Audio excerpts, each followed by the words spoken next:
Hello, all. I think I'm recording at this point, but technology has been fickle these past few days.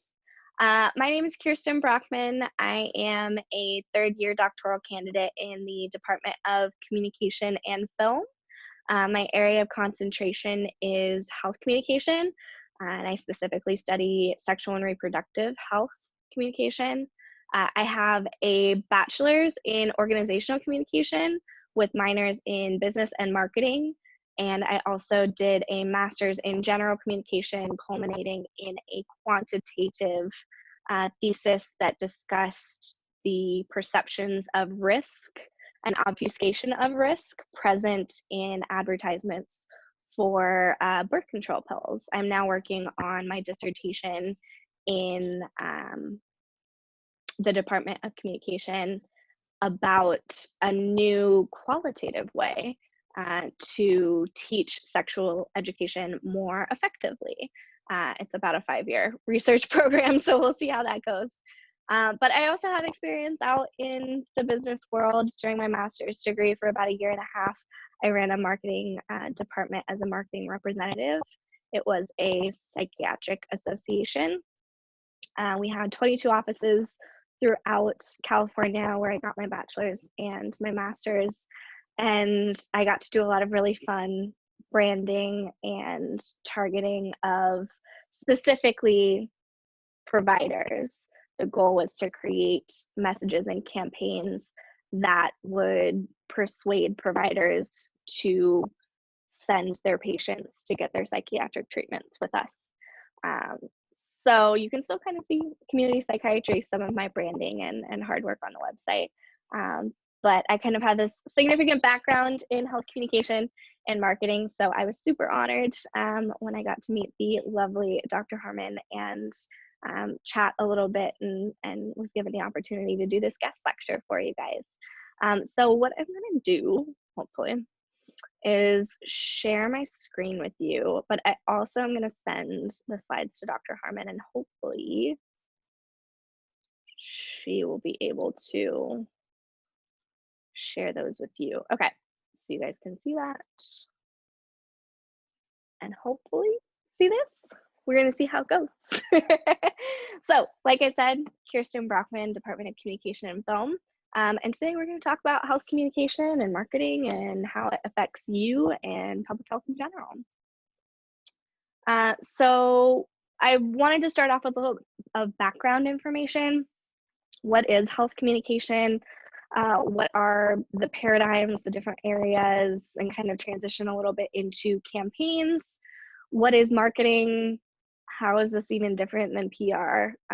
And then what's the public health role in all of this? And I had a little discussion on COVID-19 planned, but it will kind of just be me asking some hopefully very thought-provoking questions to you all. Then quick application of the verb campaign, which 2 of your articles focused on. Quick identification activity that hopefully works in this new asynchronous medium. And then I wrap up talking about future directions, uses, all that good stuff. I'm hoping not to talk your ear off since this is a little bit of a different interaction. I wish that I was able to be there in person with you all and hear your amazing insights on these readings and these topics. But I'm hoping that my passion will be enough to keep it going for as long as I babble. So let's get started. The first thing I want to ask was, what are your current conceptions of communication? Could either be as a discipline or in the community. Maybe if I was there with you in person, you would say something like, when I was an undergrad, I thought that communication was just about journalism and was kind of an easy, like, skate by major that primarily athletes did. And obviously I was very, very, very, very wrong when I figured out what communication was genuinely all about. But what are the roles of communication in the community? Is it just our verbal messages, or can we talk about nonverbal messaging as well? And how does this even intersect with public health at all? So I'm hoping that I can answer that question as we get further along here. It's definitely more than just journalism at this point. So I think that one of the best places to start to answer that, like, how does it apply to me question, is what are the goals of health communication professionals? If you were going to throw out a general goal, your goal may be much more specific than anyone else. But what is the general goal of public health? And then maybe think about, what do you think the general goal of health communication specialists is? And if we were in person, maybe we would come to the idea that it's to promote and encourage healthy behaviors at either individual or group or systemic levels for both. I don't think that the goals are that different. I think that at the core, we want people to be healthier. And it's easy to see that there is a personal element to all of this typically. I teach the advanced undergraduate health communication course, and I always share my story of when I was 24. I, very long story short, essentially had a stroke, a big old blood clot in my brain due to the perfect storm of failures of the medical system. And as a result, I got into health communication. I care about making sure that people are healthy and that that doesn't happen to anybody else. And I also ask that my students share any kind of story or anecdote that they have, which led them to either healthcare administration or public health or nursing or whatever else. And I have never had a student just say, man, it seemed cool, I wanted to make a lot of money. Every single time I have somebody talk about the fact that their mother was this incredible neurosurgeon who saved people's lives, or they had a cousin who had cancer and they witnessed every terrible aspect of the medical community and wanted to change that, or they just genuinely wanted to help. And I think that that's the place of origin for the similarities between public health professionals and health communication specialists. So that's what I really like to hold on to when trying to negotiate the differences and similarities between public health and health communication. There are two important terms that I just wanted to quickly go over. One, I just wanted you to have a more significant definition of health communication, but essentially at the core, I put the easy one at the bottom, just the way that we seek, process, and share health information. I also wanted to just double check that we were on the same page as far as like what a consumeristic view was in health communication perspectives. We see in the articles for this week a lot of like consumer. And in marketing, we mean it a lot more of you are the person purchasing or enacting the service. You get to decide at that point.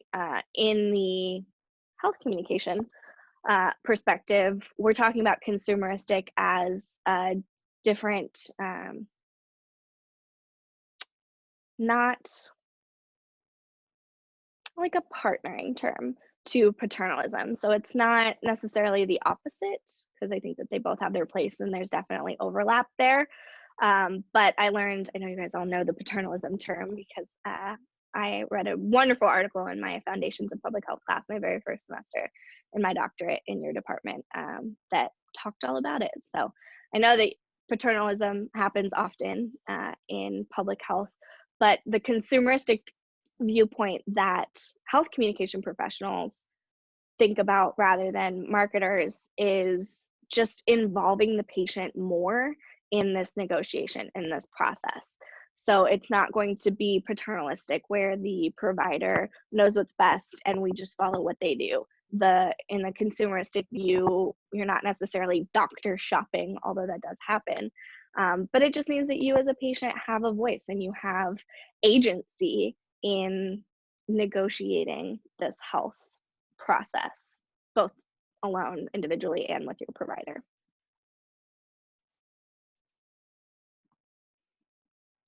Come on, computer. Okay, So let's talk about a couple of communication foundations. So this is going to be not only how we lay the groundwork for communication campaigns, but also taking that as a step back and laying the groundwork for you as a researcher. How, as a health communication specialist, do I see the world? What is my specific perspective? So first, let's talk about the origins very briefly. I'm not going to bore you with like the whole thing, although I did consider adding little snippets of the article, but I'll save that for my undergrad class, which I do make them read the article. But in 1972, there was an article published in the Scientific American Journal, and primarily health communication grew out of two different sub areas of communication. One being interpersonal, which is that traditional doctor patient, which is so awkward to say because we've now changed it to patient provider, but doctor patient interaction that people think about when you say, oh yeah, I study health communication. That, oh, how I talk to my doctor? Yeah, absolutely. That was one of the first areas. And now we say patient provider, like one of the articles had talked about, to give a little bit more agency and a little bit more power to the patient so that they also have a voice in this process. So we're still trying to update and make new adjustments to be even more inclusive, like the articles this week talked about. The counterpoint to that being mass communication, which is where you're going to see your health campaigns. So these two areas are primarily what started health communication. It's actually grown like crazy to include a bunch of other areas of communication. So you've got the intrapersonal, so that's going to be your own personal attitudes and beliefs, maybe how you feel about smoking, maybe that's influenced by your social support groups if they smoke, but ultimately your attitudes and behaviors, values and beliefs are going to come from inside you. We've got interpersonal, which just talked about, that negotiation between either providers and patients, or it can get a little bit bigger, maybe you and your social network, maybe there's a caregiver, back and forth, but typically interpersonal communication happens in like dyads and small groups. Organizational, getting even bigger, so how these healthcare organizations and other organizations really talk about power. How do these hierarchies inform how we communicate in organizations, and then trickle that down into how that then impacts your health. If it's like an insurance organization, how do these 67 people that you have to talk to before you can get to somebody who can actually answer your question about your insurance, how does that impact your care? If you have really low health literacy, or you've got a bunch of children who are at home now that you have to kind of homeschool and pay attention to over here, do you have time to spend that much time on the phone trying to negotiate and explain and evaluate the system that was created to have barriers for you? Intercultural, so how culture impacts your health. I use the examples in my health communication class of like, what would you do if you broke your arm in another country? What do you know about their insurance? How would you navigate their customs? How did you learn how to interact with a provider? It's all based on your personal culture. Or how does your culture impact things like your eating habits? I'm from California, but my parents grew up in the Midwest, so we grew up eating like very meat and potatoes, although now I am a vegan, ironically. But also now moving to the South, there's this very food-centered culture, and it's not always the most nutritious food. So you see a lot of health disparities related to that. So how can your culture influence this and how you think and talk about the different elements that impact your health? Social influence kind of overlaps a lot with mass media, so how we can use these campaigns to change health behaviors. Technologies, there's an incredible film that came out, I think I've been using it for about 2 years now, The Bleeding Edge, about these like organizational processes that create communication barriers that then lead to people experiencing health disparities. So things like for medical devices, there's not a system an all-encompassing system where you can look up and say, hey, was there any kind of recall with this device, or are there any issues with this device? That's a barrier to effective care, because providers can't go see, is there something wrong with this device, or is it something that I can safely recommend for my patients? Things like health applications. I'm working on a sexual ed application right now. That kind of thing would fall into technologies. And then mass media. So the campaigns that we were talking about, how we're using these widespread channels to enact this kind of attitude and behavior change. So you can do health communication research in all of these areas. Primarily, people kind of like to sit in their specific areas. I don't do as much with organizational anymore. I do a little bit with technology, but not a lot. I mostly sit in the intrapersonal area, changing people's attitudes and beliefs about sex, safe sex, and sexual and reproductive health. But there's also a place for social influence and mass media. So you can kind of bounce around in these areas as well, which is a little bit, different than, we'll go here and then we'll talk about what it's a little bit different than. So all of these areas kind of follow this progression of the individual level, where we're focusing on these knowledge, attitudes, beliefs, getting a little bit bigger, groups, social support networks, the patient-provider relationships, even bigger, your own personal employer, but also medical companies, the various varieties.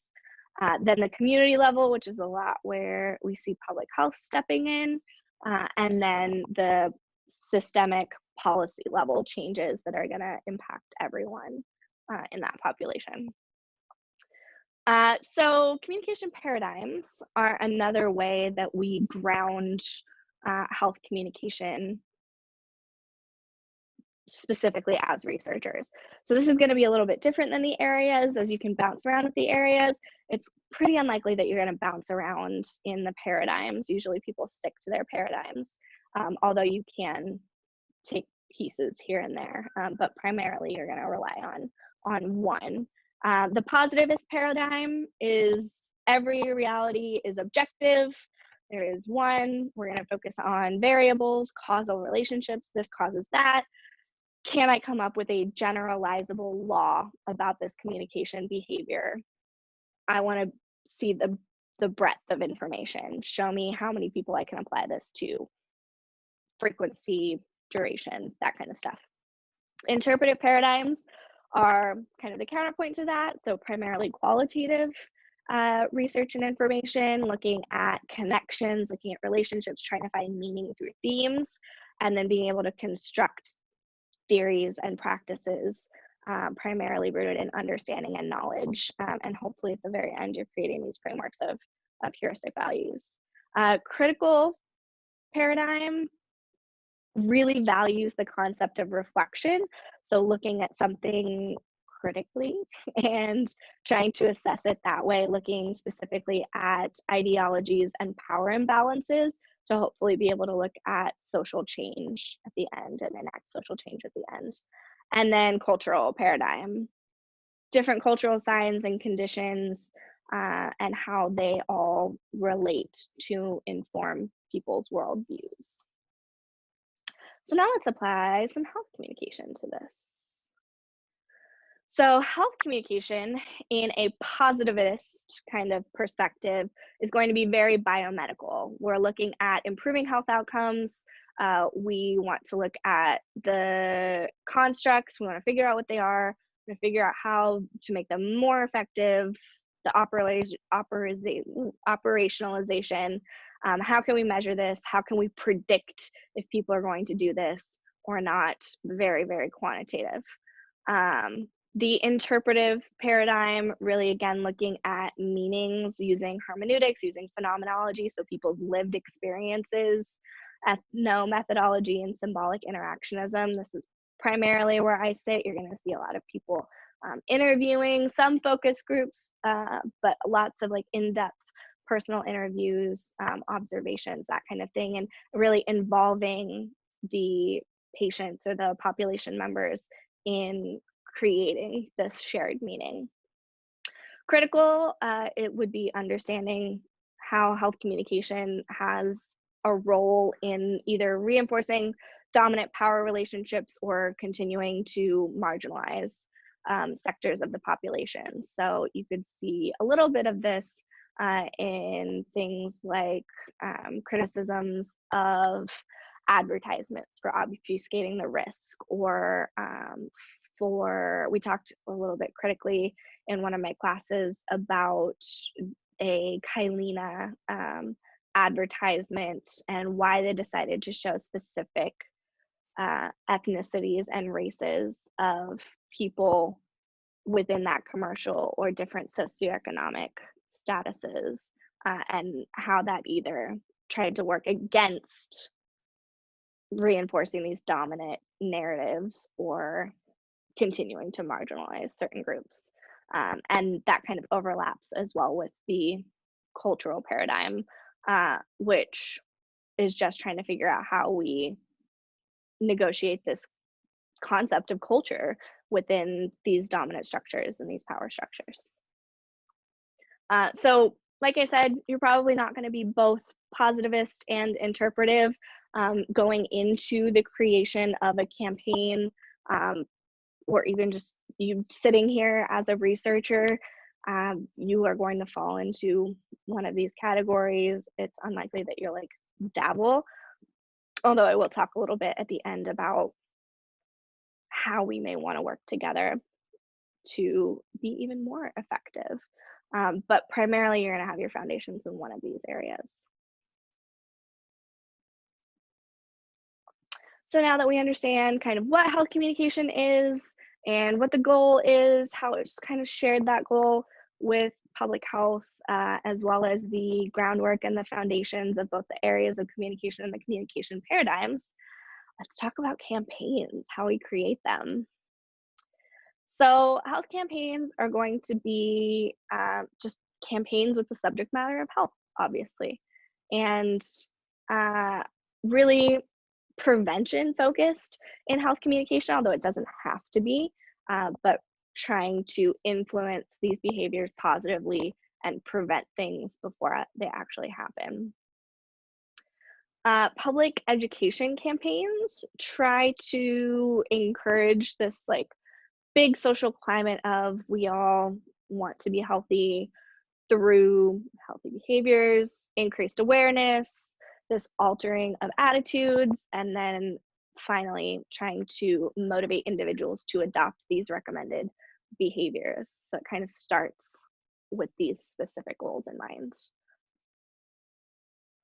And the process has to take into account, obviously, communication elements, which part of the process is identifying the best channel in which to reach your target audience. I'm going to talk about target audience a little bit more in a second. But things like our grandparents are probably not as active on social media or comfortable interacting with technology. So I'm probably not going to put a campaign aimed at senior citizens out on social media. Or messages, which is primarily what people think about when they think about health communicators.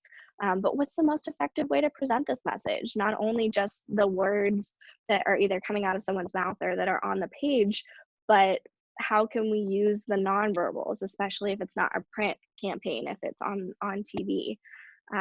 Or how can we address representation or marginalization or kind of this cultural elements as well?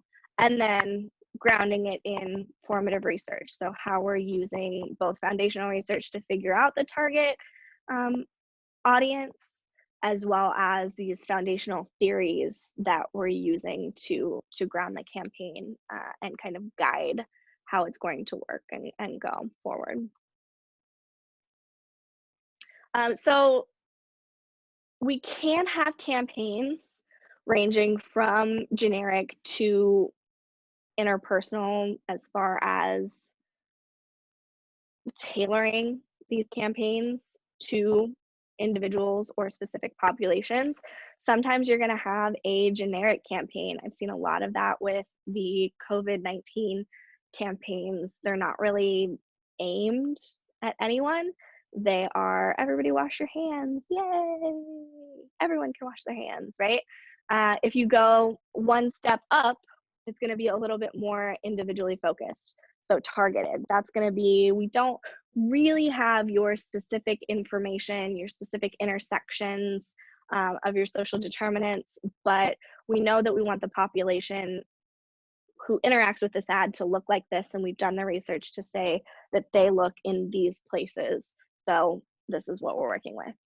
Tailored is going to take that a step further. You're going to see this a lot on like the Facebook ads on the side where like some computer has mined your information and made it very specific to you and your intersections, which obviously the closer that we get up here, the more expensive it's going to be, ending at the interpersonal. So that could be anything from a campaign specifically for individuals with a very, very unique set of social determinants and intersections, or something interpersonal with your provider, because providers can act as interventions and as well.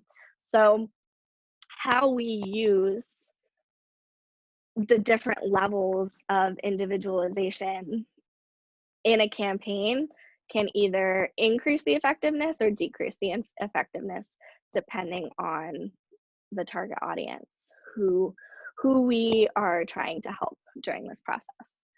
So it's super important to do that foundational research of, is this something that we need to apply to everybody that genuinely does not need to be more specific, or maybe we don't have as much funding, because health communication research and campaigns are not always 100% funded.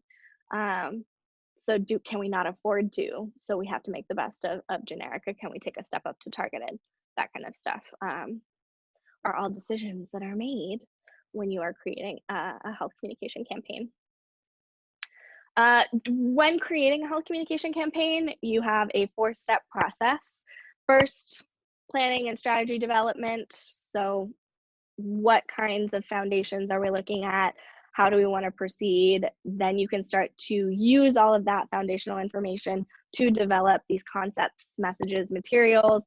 This is the area where you can actually start to do some pre-testing as well before you actually implement the program. So the pilot testing, and then going in and saying, okay, the program, the campaign is ready for everyone, and now come back around and do the assessments. Is it effective? Do we need to pull it? Is it not working? Do we need to make alterations? Whatever. And you can see, obviously, it's a circle, it's cyclical. We can go back in and continue to, all right, now that we have determined that there is an issue, how can we go back to the foundations or do some new research and figure out what our new strategy is, do some light testing, continuing that in that manner. So now that we kind of know the process that health communicators take to develop a campaign, let's think about marketers. And I wanted to touch briefly on the difference between marketing and PR just a little bit more explicitly. So thinking about marketing as more, these are the benefits of either this product or this service or this attitude or this behavior. It can be either on an individual level or a systemic level, whereas PR is going to be more about how we are negotiating the interactions between organizations and the public, or organizations and other organizations. So it's going to be very organizational, high systemic level. You're not going to see individual PR very often, but how we can involve stakeholders and maintain those relationships to keep these organizations, or the organizations and the public, all on good terms. So let's dive a little deeper into marketing. So the probably most important piece to take away is the marketing mix, which in all of my marketing classes in undergrad, they could call on you at random and have you repeat the 4 Ps. And hopefully you knew them, which by the like a couple times of not knowing them in undergrad, you did know them pretty well if you were called on. But product, this could be an actual like good, it could be a service. What are in health, what are the benefits specifically of either an attitude or a behavior. Price, not necessarily just like financial price, it could also be like a psychological cost.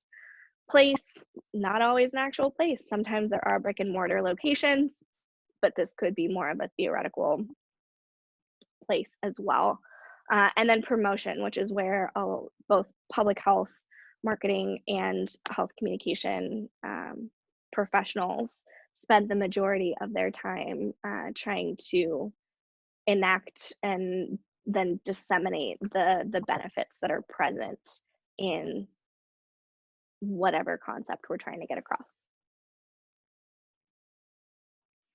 Which leads to social marketing, and I wanted you to have that definition just real easy up top.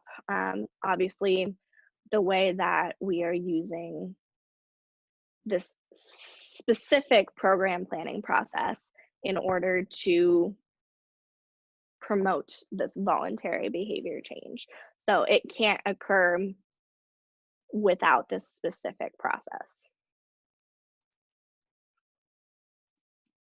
So in my brain, when I was asked to do this, I wanted to ask all of you to come up to the board and help me fill in this Venn diagram. So mine's going to be a little bit scarce, but maybe like while you're listening, you like fill in some other answers to intersections between health communication campaigns and marketing campaigns. So I really wanted you to see both the differences and some of the similarities, at least at like a basic level.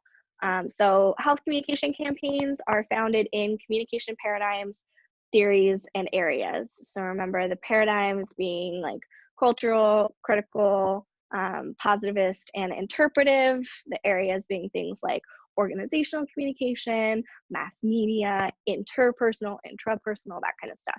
We cannot create a health communication campaign without those foundations, without starting from this place. They are sometimes funded, hopefully more often than not, although as a grad student who does health communication campaigns and research, very little funding so far. I'm hoping the dissertation will be a different story.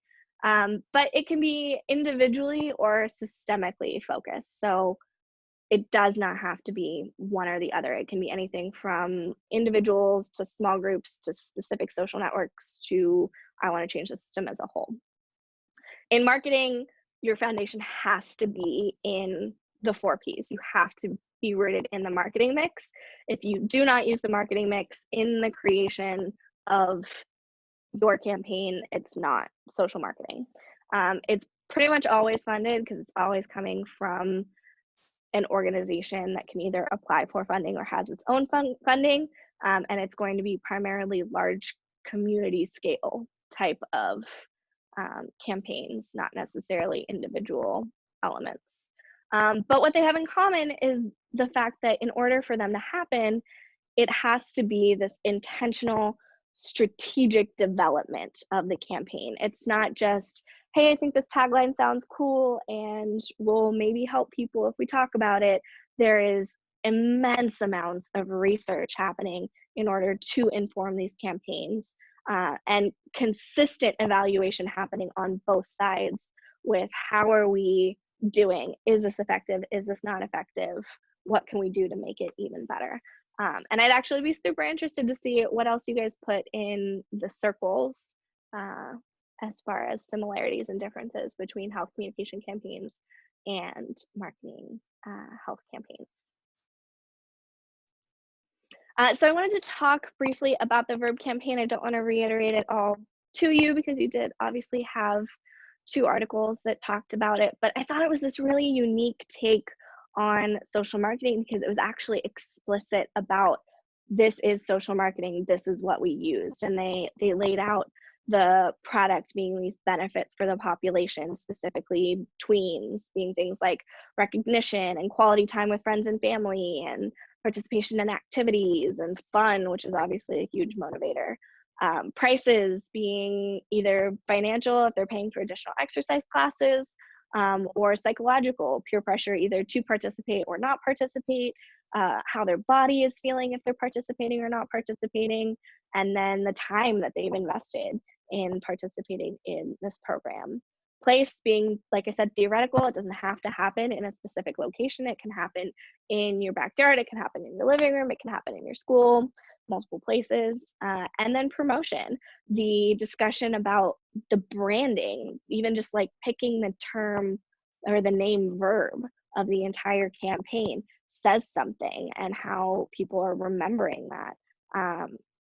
And the promotion, getting to see specifically for the parents and the children what was more effective as far as channels. Was television more effective, magazines, school activities, websites, or the use of stakeholders, which is kind of that PR crossover that I'll talk about in a little bit. But being so explicit about this campaign was effective because we used the marketing mix, because we used social marketing, and here's why, was a really unique take on the creation of this campaign and why it was effective, which I think is why people are still talking about it in detail. So now I want to play a little game, which you'll have to pause me if you're watching this, so you can kind of guess along with me. I hope that this works, but I want you to tell me if you can determine if the following campaigns were health communication, marketing, or public health as their core values, their foundations. So the first one is a vaping campaign from Hawaii. You see it's an infographic, talks about the different islands, the percentages, lots of good statistics there. And the takeaway of vaping is threatening to create a new generation of youth addicted to nicotine. So do we think it's health communication, public health, or marketing? This is where you pause if you're playing. Okay, now let's see the Where's Your Head At campaign. Says too many people need help and have no one to listen. A point of contact in their workplace would be invaluable and will definitely save lives. So, public health, health communication, or marketing. Pause. And then finally, the Unilever campaign for health. They're talking about hydration rates and how to negotiate counting calories, how many calories you should have per day, specifically based on a by gender system, and what your plate should look like since we're moving away from the pyramid. So Unilever specifically put this out. Do we think health communication, marketing, or public health? Pause. So I'm actually gonna go backwards, which might confuse people if you're like pausing and I'm pausing. The answer is like, we don't know. So it's kind of a trick question. Because the verb campaign was so explicit about this is social marketing, you kind of would hope like, oh, as we're learning how to do this, why can't everybody just tell us like what kinds of foundations you used and how this is effective and why?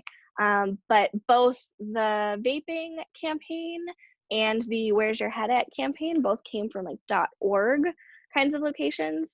So I have an inkling that they're public health and health communication focused, but they're not explicitly saying yes or no.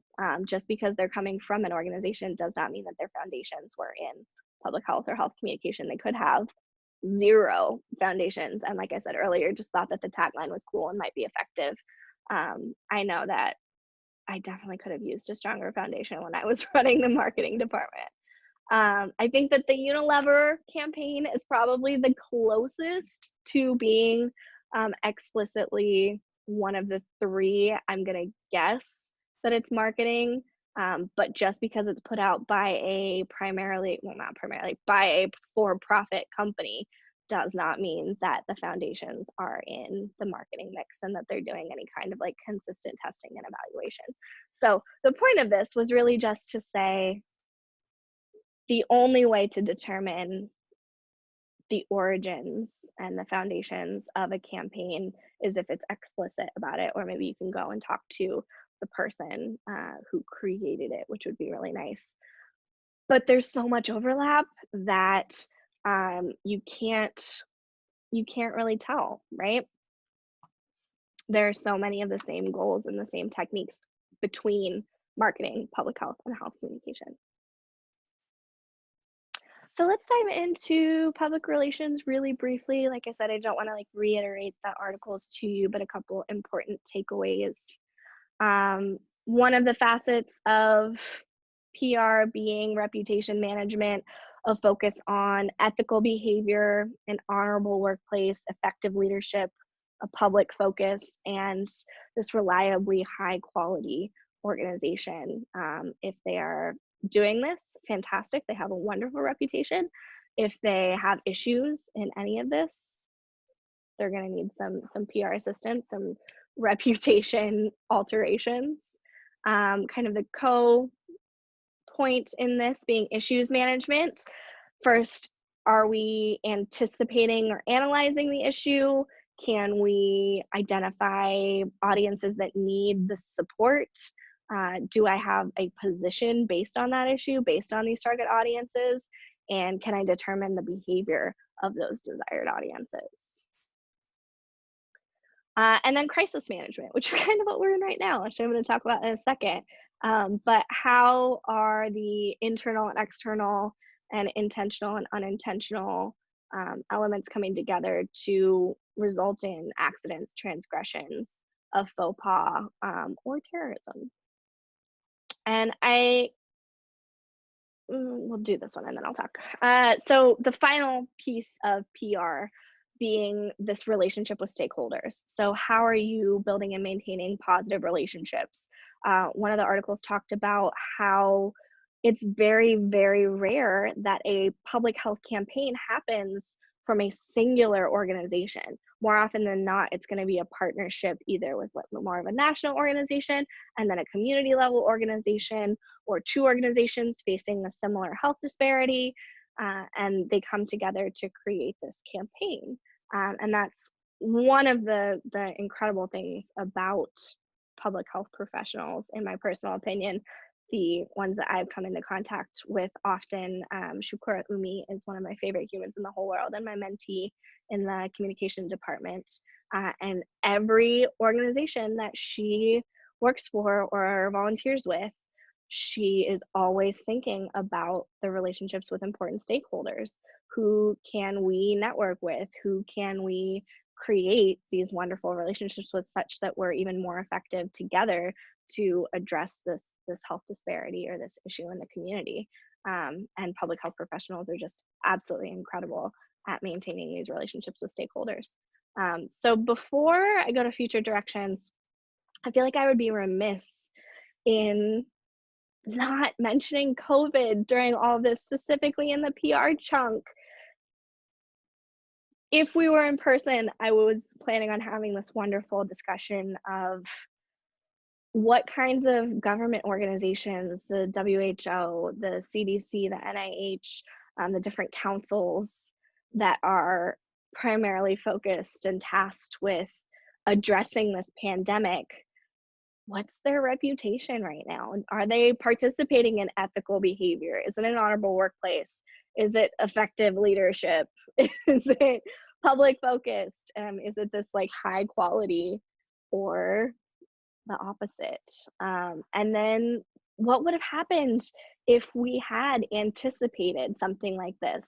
Although to an extent, public health professionals and health communication scholars and specialists have been kind of jumping up and down talking about the fact that there was going to be a pandemic coming up, and nobody really listened, right? So in what ways could we use these PR techniques to get people interested in anticipating these pandemics, or once they've actually happened, how could we better use them to analyze and identify these key target audiences who need to be involved in order to get the ball rolling on things like stimulus packages, or the closure, stay at home policies, is like systemic communication levels. Who do we have to talk to make that happen?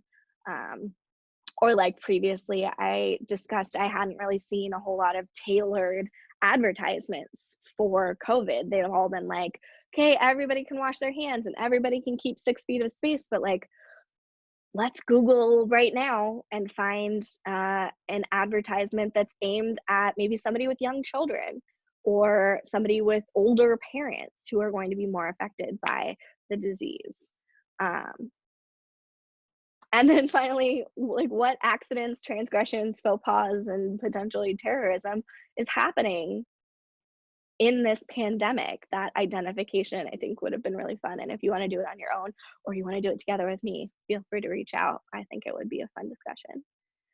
Um, so, future direction. What is in it for you as a public health and health communication, hi Regina, uh, professional? What's in it for you specifically, and what's in it for your community? Because again, that's the whole reason why you're doing this, right? You want to help. I want to help. So why do I care about marketing? Why do I care about health communication? I'm in public health, right? I'm hoping that you already have the answer to that, but from my personal perspective, one of your articles discussed how we can't just stay in our lanes anymore, right? You can't just be a public health professional. You can't just be a health communication specialist. You can't just be a marketer. You can't just be positivist and use quantitative foundations. You can't be just interpretive and use only qualitative foundations. We need to work together in order to be more effective and be more inclusive. If we can take the best pieces of each of our fields and combine them and work together, we can kind of usher in and move forward and evolve together to make our communities and ourselves and the people that we love and care about even more healthy, and do that in the most effective way possible. We need each other. And it's definitely a privilege to work with public health professionals whenever I get the opportunity in research and in my personal life. And I hope that you also feel the same way about health communication professionals. I'm definitely honored that Dr. Harmon invited me in to kind of share some of my passions and backgrounds with all of you. I wish it was in person and I wasn't just sitting in my very sad apartment. But if you ever do want to collaborate, or you have questions or comments or concerns, be very gracious. Dr. Harmon, I'm sure, will be able to pass on my information, although you can also just type into the Memphis email, Kirsten Brockman, and I should pop up. I will be on campus for one more year, finishing my dissertation, hopefully on campus. So I'm happy to chat or answer questions or whatever else, or collaborate is always fun. So please, please, please don't hesitate to reach out. And thank you for listening to me. It was very wonderful to be able to share some of my passions and perspectives with people outside of the health communication department. So I'm going to stop the recording now, but like I said, please feel free to reach out, and thank you.